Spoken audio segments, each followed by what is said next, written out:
महाराज क्या लेकर के आया? किसी ने पूछा ये बताओ आप परमात्मा के पास से क्या लेकर के आए हैं? किसी के पास जवाब है? हम क्या लेकर के आए हैं? जवाब नहीं है ना। क्या लेकर के आए हैं? खाली हाथ आए हैं महाराज। कुछ तो लेकर के नहीं आए थे और कुछ लेकर के नहीं जाएंगे। सो ध्यान से सुनिएगा महाराज, हम लोग देखते हैं कि जब शरीर आता है कि वह कुछ लेकर के नहीं आता, मुट्ठी बंधा रहता है, हाँ? और जब जाता है तो हाथ पसार करके जाता है, कुछ लेकर के नहीं जाता। सो सज्जनों याद रखिएगा, जब मनुष्य का जन्म होता है ना, मुट्ठी बंधा रहता है। अब मनुष्य अपनी मुट्ठी में क्या लेकर के आता है? अपने ये भाग्य को लेकर के आता है। क्या लेकर के आता है? ये भाग्य की रेखा है।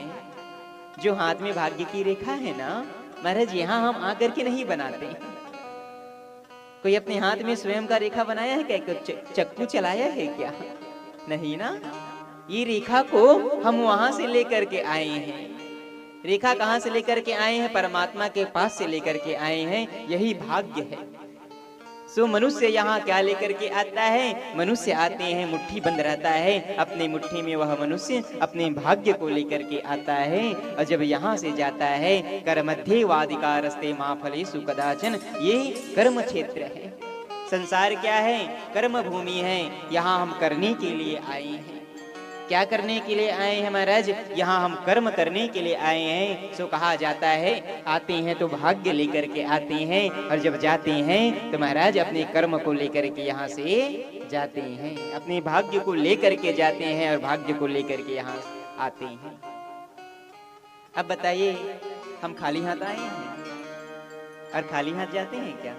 नहीं, कुछ लेकर के आते हैं और कुछ लेकर के यहाँ से जाते हैं। तो महाराज भाग्य कहाँ है? भाग्य हम सभी के हाथ में है। हम महाराज सभी के हाथ में भाग्य की रेखा है। और कर्म किसको कहते हैं? हाँ? भाग्य समझ में आया? भाग्य लेकर के आ गए और क्या लेकर के जाएंगे? यहाँ से कर्म को लेकर के जाएंगे। तो बताओ कर्म क्या है? किसी को पता है कर्म क्या है? हाँ? नहीं। ध्यान से सुनिएगा, कर्म यह है महाराज जहां हम करने के लिए बैठे हैं। कर्म क्या है? आज करने के लिए बैठे हैं। और क्या करने के लिए बैठे हैं? यहाँ भजन करने के लिए बैठे हैं। हाँ? क्या करने के लिए बैठे हैं? भजन करने के लिए बैठे हैं, भागवत सुनने के लिए बैठे हैं, सत्संग में आकर के बैठे हैं महाराज। जहाँ भजन होता है, जहाँ भगवान का नाम आता है, यही अपना कर्म